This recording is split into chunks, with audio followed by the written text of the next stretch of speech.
Neuro, pulmo and centre for surgical excellence Sai Deepa multi speciality hospital, Chandanagar, Hyderabad.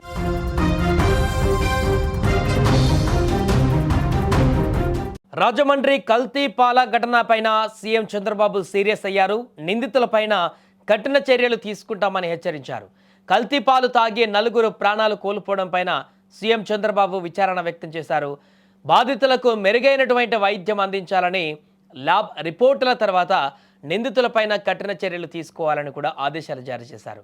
రాజమండ్రిలోని Chowdeshwari Nagar, Swaroop Nagar, లాలా చెరువు ప్రాంతాలలో కల్తీ పాలు సేవించడం వల్లే ఈ విషాదం చోటు చేసుకుంది. ఈ ఘటనలో ఇప్పటి వరకు 4 మరణించగా 13 మందికి పైగా ఆసుపత్రుల్లో చికిత్స పొందుతున్నారు. బాధితుల్లో చాలామంది కిడ్నీలు పూర్తిగా పనిచేయకపోవడంతో బాధపడుతున్నట్లుగా వైద్యులు ప్రాథమికంగా గుర్తించారు. వీరిలో కొందరి పరిస్థితి విషమంగా ఉన్నట్లు సమాచారం. ఈ ఘటనపైన కేసు నమోదు చేసిన పోలీసులు పాలు సరఫరా చేసిన కోరుకొండ మండలానికి చెందిన గణేష్ అనే విక్రేతను అదుపులోకి తీసుకుని విచారిస్తున్నారు.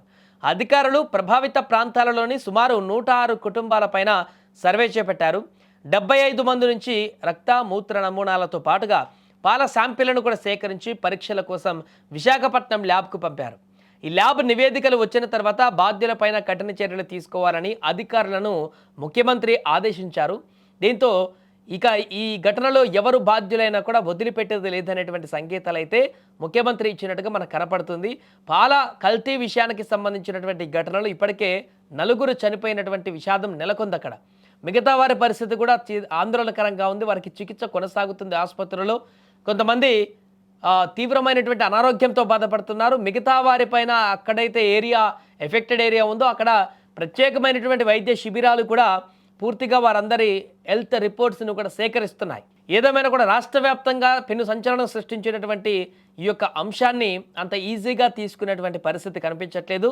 దీని వెనక ఏం జరుగుతుంది, ఒకవేళ కల్తీ జరిగితే ఆ పాలని ఎలా కల్తీ చేస్తున్నారు, దాని వెనుక ఉన్నటువంటి వ్యక్తులు ఎవరు, ఎంతకాలంగా చేస్తున్నారు, ఏ ప్రాంతాలలో ఈ సరఫరా చేస్తున్నారు, వీటన్నిటి గుట్టునట్టు కూడా బయటపెట్టాల్సిన పరిస్థితి ఉంది. అందుకే ముఖ్యమంత్రి నేరుగా ఆదేశాలు ఇచ్చారు కాబట్టి అధికారులు కూడా వెంటనే అలర్ట్ అయ్యారు. పూర్తిగా దీని దర్యాప్తునైతే కొనసాగిస్తున్నారు. ఇది ఒక బాధాకరమైన, దురదృష్టకరమైన సంఘటన.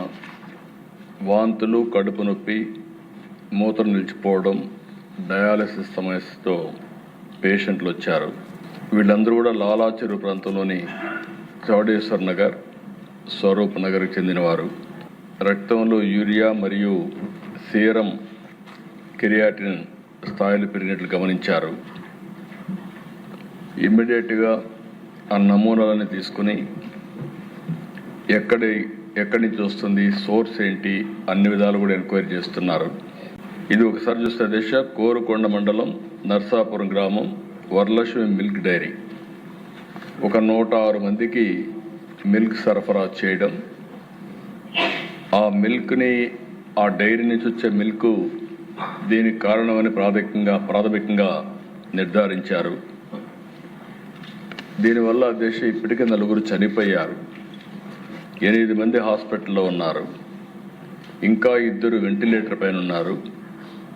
ఇవన్నీ కూడా ఎప్పటికప్పుడు మానిటర్ చేస్తూ వీళ్ళు కూడా చనిపోయిన వాళ్ళని చూస్తే 3 అయితే 70 years అబవ్ ఉన్నారు.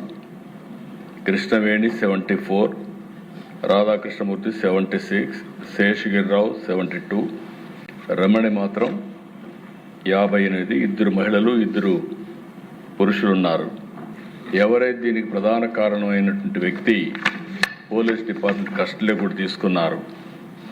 ఇన్వెస్టిగేషన్ ముమ్మరంగా జరుగుతూ ఉంది.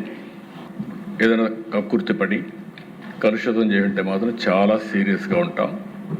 ఒకవేళ ఏం జరిగిందో మొత్తం ఎస్టాబ్లిష్ చేసి దోషులపైన కఠినమైన చర్య తీసుకుంటాం.